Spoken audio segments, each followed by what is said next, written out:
So, yes, we wanted to make them so throw a punch here. So I want to make him here. So a trained person doesn't give up their balance very well. I had to pull him pretty hard to get it. But if you harness it just right, do it fast. See if you can get it. Yes. He's going to run into something here. Use our knees a lot. So there's 5, you've heard this say, master 1 block, master 1 kick, master 1 step. But it's nice when your 1 block has 5 in it. 1, 2, 3, 4, 5 blocks. And so you use the one you need to. This takes a long time, but the kata's neutral, it's generic, so it contains more than what you need for one thing. So this right here is a cross block. All you have to do is turn it this way. And you do a hook kick. Andy, you're full of surprises. Be careful. Throw a roundhouse kick slowly. See? It's that move right there, just turn to the side. They do this in Qigong. I went to a Qigong class, but no one knew what they were doing. They didn't know what that was for. And so, do it again. And then the finish is, I finish my block, and you see what's going to happen. And if I step in as I'm going to finish the block, he ends up on his head. So, you don't need to apologize. George Mattson said to me once, don't apologize for your life. If you're going to block, throw them down. You can also just, when we do kumite, we don't throw each other on our heads. Go ahead and keep on that side. Yeah, just back up. Leave room for his leg to go. So that's what we do in kumite, so people aren't falling on their heads. Any other questions? It's about what precedes every strike, which is distance coverage. So how do you manage the distance when someone's, you were talking about, you have to make sure that before you strike, that you can strike in the first place. So as a person who could potentially be striked, how would you deal with managing the distance? Is there a point, do you step back, you can't step back forever? Do you step back 45? Is there a point where you feel like you must enter? You can't go back.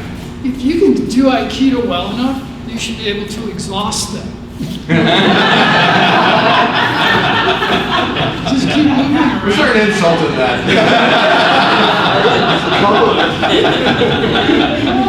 Look at the films of your master. Yeah. And he's got 12 people trying to grab him, and he's weaving in and out.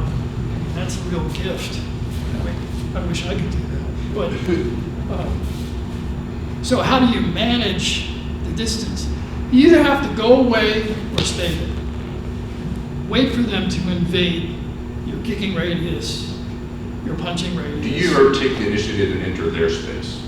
What's that? Do you ever take the initiative and enter their space? Yeah, you can Okay. do that. Okay. Yeah, in fact, in Weiqi, we're taught too much of that to invade their space. Like with multiple attackers, if there's 2 people here and this one's closer, but this is the mouth over here telling me he's going to kill me, go for that one first. Right. He's part of it. He's already done something bad by being there with this other person. Yeah. It's not my fault. So I've had 3 defense situations. Fights in high school are just fights. We were talking on the phone with a guy fracturing my skull in the back of the bus. But, I was 13, I think. And that's when I said, that's never going to happen again. So, anyway,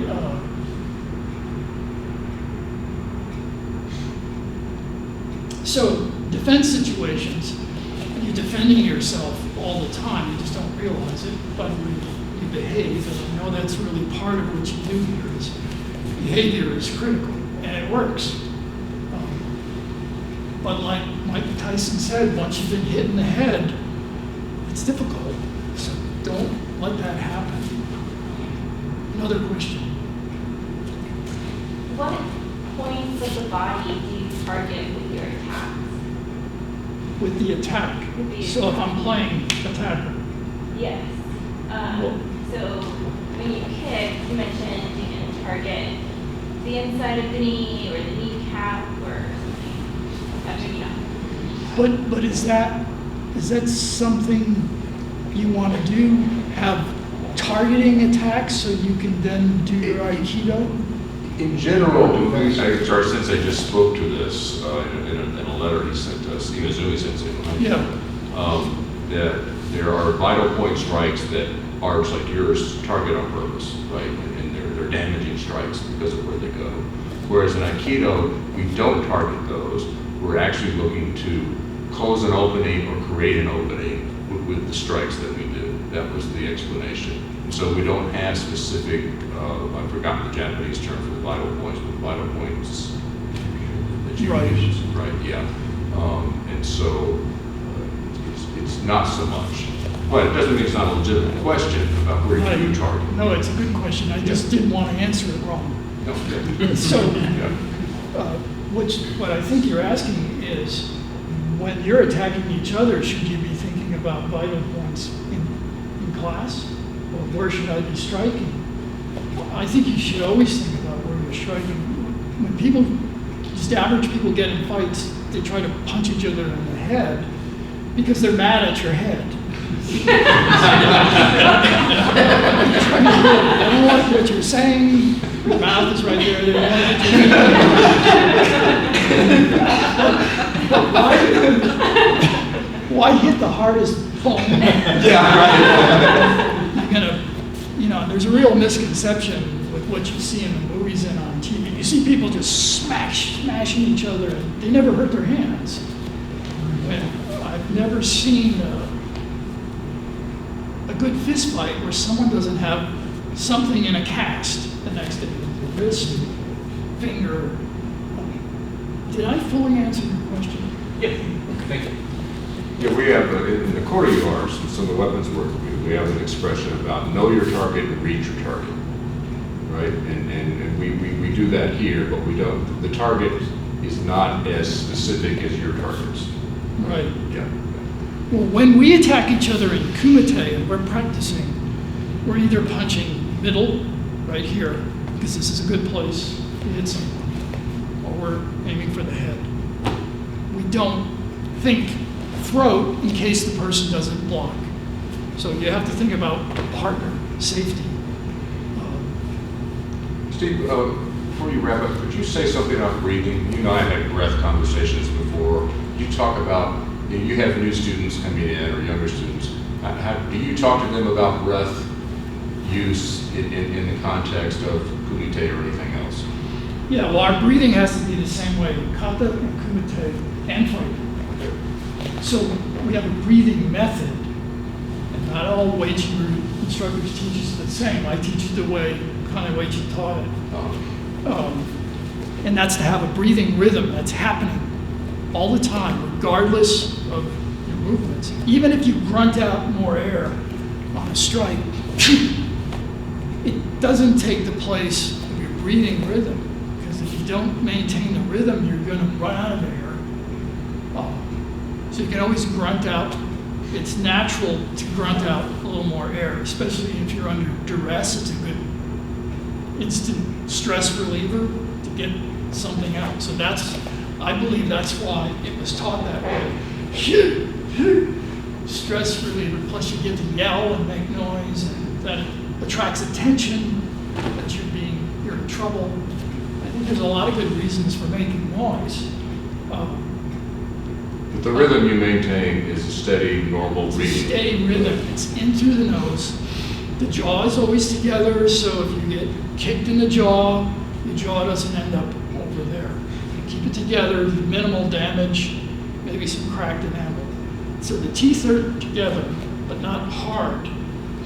in through the nose, and then we do that reverse breathing, where the tongue is against the roof of the mouth behind the front teeth. And the exhale slips over the tongue as it retracts. We don't do it that loud, but I just want you to hear it. This is coming through the teeth. The teeth don't open. But you can't exhale unless the tongue pulls away from the top. So, and a lot of people think this is baloney, but it's because they haven't been trained in it. They don't see the benefit. So you grip with the toe, tight your toes, tongue up there. It's coming in. You can imagine it's going this way. I like to think it's going this way, kind of like those New Year's curl things that blow in and curl up. And this is blue. My ball of air is blue. Think blue. This way, and then it comes back out. Small amounts of air so that you maintain this packing of air to protect your organs a little bit. You have to protect your breathing. It's not Kyoto Shinjo, he's the one with all the internet stuff on Weichi-Brew, and I sent him an email and I said, what are you doing that crap for? He's showing off. He said they love it. I met him in 1974. We're the same age, but he's an animal. He can't write his name. His hands are useless. Sensei Weichi could play. What's the Japanese instrument? Koto? Yeah, he could play that. He was a master calligrapher. So was Tommy Osei, master calligraphers. They could put their hands through anything, but they can still have dexterity. Shinjo does not. Yeah. And if you ask him, he says, I don't play an instrument. I'm not a calligrapher. I don't care. I just want to be able to do this. Yeah. And he started when he was 4 years old. So, what was the question right before that? Breath. Okay. So the breath keeps going, and the strikes and blocks. Think of a tire turning. What happens when a rock hits a tire? It flies off like a bullet. So this volume of air, of packed air, is spinning in your brain. And your strike just flies off that. Your kick flies off that spinning breath. That's what you're imagining. Does that make sense? Yeah, it does. It's new, but it makes sense. And you're not making any attempt to synchronize inhalation or exhalation with your activity. Exhale, yeah, okay. No, only if you need to. Yeah. If the pressure needs to change, or if you want to be more scary for a good reason, because you want the next person to have doubt about what you just did to the first person. So do you use ki? We were not taught to use Kia. Interesting, okay. It was a stealth Kondum, Kanai Weichi. I met Kanai Weichi. Kondum died in 1948. He was taught to be a stealth fighter. Okay. No sound, because they were contemplating expelling the foreign invaders from China. This was around the Boxer Rebellion. So, move in slow, be quiet, get out quick. That type of thing. Question, last question. How do you use or conceptualize the idea of relaxation or being relaxed? The breathing method and doing kata should do it. They would just encourage us. That's it. No, that's not it. They did a lot of physical testing. And when you're new, you're like scared meat. And so you're rigid, and it just takes a while. So we were tested a lot in Sanchen. Tested in what way? Physically tested. They would whack us. Okay. Really hard. Okay.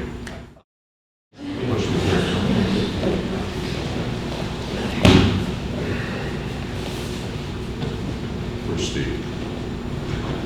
Oh, there. Okay. Yeah. So Danny has to be strong here, and he has to make the right distance, right? So not necessarily blocking when he does this, he's just punching. Ready to punch again rather than block. So we do 2 or 3 things here. He'll come in and I'll do what I just did, right? Not a listed technique, but one that's right there. The one we're most familiar with is that. My least favorite is this, and then move around, right? My preference on something like that would be zigzag. Something like that. Okay? So let's warm up with a slow Kotegaeshi, Tenkan, Bible. Think about where those attainments could work. Finish correctly, and just so we get on our knees. Practice a couple of times. The finishing atemi, the third on Sensei's list, Daitoru style would be there. Okay, go ahead.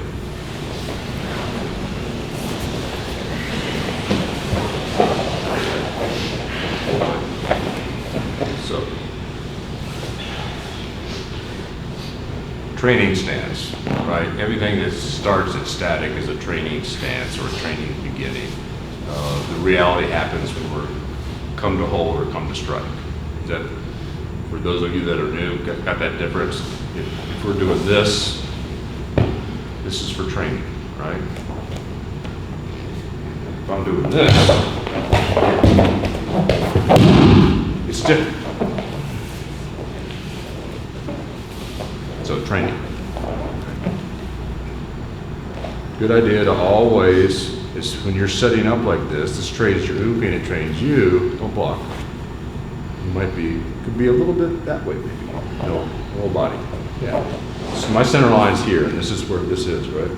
Okay, and we worked on these from Katatori Shomanuch, right? Yesterday, right? And we saw some things that Steve was doing with circles, right?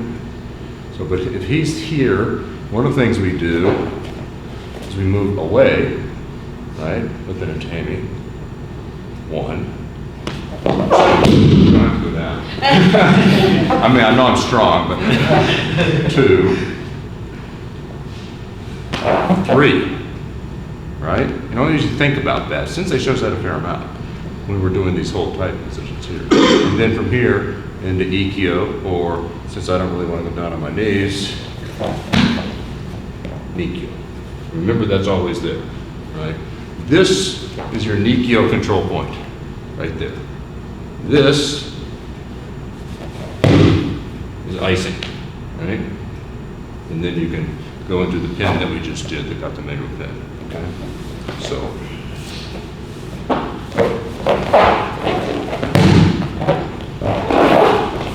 no, I did Ikkyo anyway.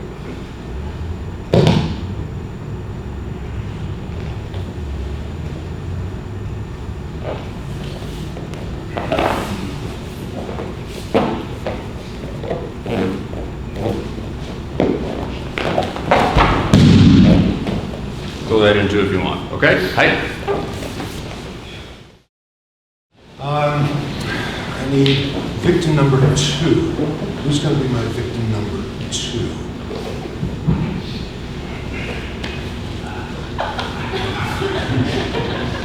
Okay, one of the things I want to focus on today is how we have a technique that you have all seen, all done a gazillion times, that doesn't look like atemi, but it really has a hidden component in it, which we're going to get to in a few minutes. But I want to go through the basic movement that we have, and then show you how it becomes atemi later on. I'm not going to give away the punchline yet, but you'll see it in a little while.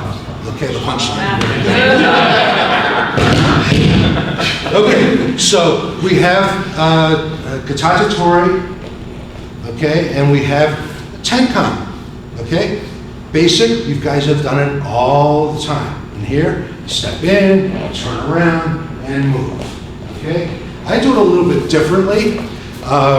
As you may have seen before, as we come in, what I do is I induce something called rotation, okay? And what I do here is, O-Sensei used to talk about 10. And I've explained before, 2 and 8, 3 and 7, it all adds up to 10. What does he mean by that? What he meant by that was that if he's holding here, and let's call that maybe like a 6, okay? 6 here from the elbow down here, 4 down here. 6 and 4 is 10. We have rotation around this point, like so. Tohei style is in here, like that, but it's still a rotation. So in here, come in, you slide in, elbow leads, turn, okay, and then you can do your walk around. I'm not interested in the throw at this point, the throwing the technique. I'm not interested in that. I just want you to get this part where you're coming in, step in here, turn, and go. Okay, let's just start with that easy beginning part of Tenkan. Okay? Okay, there are some common faults and flaws that people have when they're doing this very simple exercise. And I don't mean to pick on you, but I'm picking on you, okay? So, what he was doing when he was doing this technique, do what you did before, okay? As he came in, he's crashing into my wrist.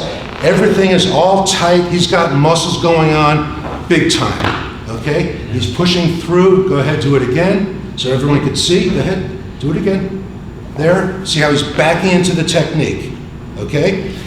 And we went through this, so he should be an expert at this point. You want to slide in, elbow to elbow, and first of all, what he was doing before was as he's offering here and doing this, he's using muscle against this wrist, okay? So he's coming in and crashing big time into the wrist. Go ahead, do it, okay? Crash again? Yeah, crash in. See how far that gets you? No. Okay, not very far. So now you do it, slide in, elbow, and first of all, here, he was using muscle. I picked up his arm so that he's not engaging any of his musculature here, okay? And stand there, good, good. Okay, now, you're gonna elbow to elbow, slide in. There you go, much different. Now turn. There, facing forward, and now for our purposes, for basic technique, is you're going to go in and you're going to make a big circle, starting from towards the window. There, good, turn, walk, here, that way, walk, walk, smaller circle, smaller, smaller, smaller, smaller, okay? I can't tell you how important this is, because it is helping you understand what the dynamic is that's going to then become the atemi that we're going to be doing later on. If you don't get this, you're not going to get that, okay? And I'm not showing you what that is yet, but stay with this. So try to do this without engaging your muscle in here, turn, turn, and walk. Let's try it again, please, okay? Okay, where's victim number 3? Victim number 3 over here. No, no, no, no, no. Okay, so this technique, the next part of the technique is going to be, stand over here this way. Here, you're stepping in. You've already gotten that established, right? You have this part. You turn. We're going to walk around. You've seen this also a gazillion times. You're going to come to a stop, and down, up, and you're going to now do your throw, okay? This should look very familiar. In, down, and walk. What you don't want to do is to be backing into the technique. You don't want to be turning at this point. In. I'm looking that way, and then I turn. And then I walk, then we do the kokunage, okay? So try that, please. and we'll move on from there. Hey. Pretty well. There's some exceptions, which I'm not going to go into right now. I'm not naming any names. So one thing I want you to work on, because it's going to factor into the final atemi that we're going to be working on here, is the throw. As you're normally doing this, you're turning,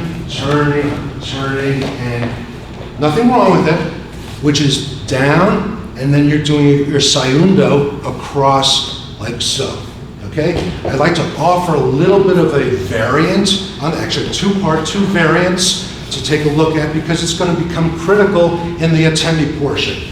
So as as you're here, you're ready to throw, I want you to do two things. One is I want you to lead with your elbow and then open up. Okay? Second is I want you to have something called rotation in your arm. Okay? So as you're coming down, up, you're leading with your elbow, and now I'm going to open like so. There's not going to be any downward force taking place in this throw. It's the force moving down is a result of your rotation, your spiraling in the arm and your body. Okay? So in here, down, up. As I come in, I'm just going to rotate. So the elbow first, and then open up. Okay? That's it. Try that, please. It's a version of sayundo that you normally will be doing here, and you do this. We've seen that a lot.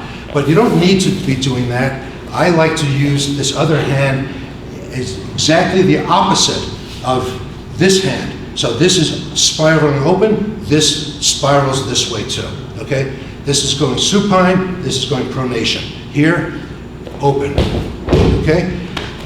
I just find it to be more effective, okay, and stronger than just doing this. You could do the atemi here, but that's not what I'm interested in, okay? I want that rotation taking place. Okay, try it some more. Mastery is near.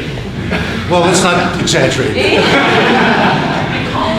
Okay, so now we will have some time. I'll show you where we're going with this, and so we'll have enough time to be practicing it. So anyway, that's what we're going to do. So she's going to be coming in to attack like that, like a punch or whatever it might be to grab. You can do the grab, that's easier to do right now, okay? In here. So this motion looks familiar, right? Now, I don't want to let that happen, but I'm going to come in, like so, with my elbow, delivering the atemi to her neck or her head, in here. And then just finish, boom. Okay, so you're stepping in, boom, boom. So it's a turn that's taking place, so that you're coming in, here, go. Okay? And as you saw from the last thing that we did, I was emphasizing the elbow coming in. That's the reason why. If you're just coming in here and moving the hand, it's not going to happen. You need to come in, elbow comes in, strikes. Okay? So do it slowly, carefully, softly. Okay? There was a question that was out here. What about height difference? Okay? So the question is, let's say he's 9 feet tall. It doesn't matter, okay? I'm going to squat down a little bit for some verisimilitude, okay? So he comes in to attack. You're attacking here, okay? In here, I can come in, and I now apply the atemi. Does not have to be to the head. It can be to the chest. It can be to the groin. It can be here, and like so. There are lots of different things you can do having a height difference, okay? So we're gonna, if you wanna work on that, you can. But there's a question from the floor. Steve. We're gonna address the question from the floor, an observation. Yeah, I'm going to make an observation. Please. It's not about what you're doing. No, it was just in general, now that I've had a chance to watch people trying to attack? Yes. So, all right, I'll explain. So, actually, where's Jennifer? Jennifer was saying that this is your safe distance. Put your hand out. That this is your safe. My eye. Yeah. Right. So that's your safe zone, but you're not close enough to strike. So it's just, so now that I've watched all of you, I still see people starting to strike from the safe zone out here. It's too far away to move forward with the strike. So once you invade the safe zone, then this takes off. So in the middle of that stride, not right here, because I still saw that. Not that you can get it right away, but yes, the safe zone is, we have a safe zone too. And, I've told people, stay back, with, defense situations, stay back. And if you say that with real intent, tiger eyes, they usually stay back. If they pull out a knife, go away. Don't fight a knife, unless you have a stick. Give me 2 potato-sized rocks or a stick, I'll fight anything except a gun. My uncle, who was a jiu-jitsu judo person, said a number of times, he said that once the person comes in within that zone, that's an attack. Okay? That's all. I don't have to say anymore. Okay, thank you. Okay, so let's do that again and see if you can work on that atemi with the elbow. Okay? Continue.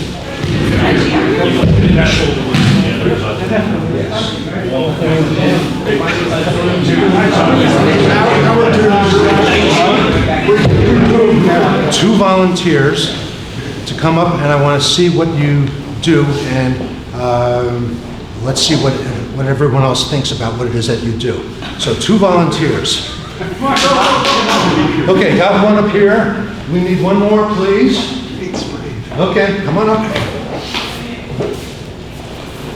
Let's just see. I'm not trying to embarrass anybody. I have no idea what they're going to do. I just want to see how they do what they do. Let's take a look.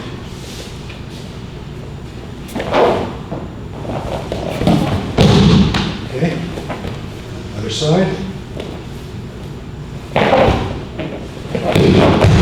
Okay. Switch.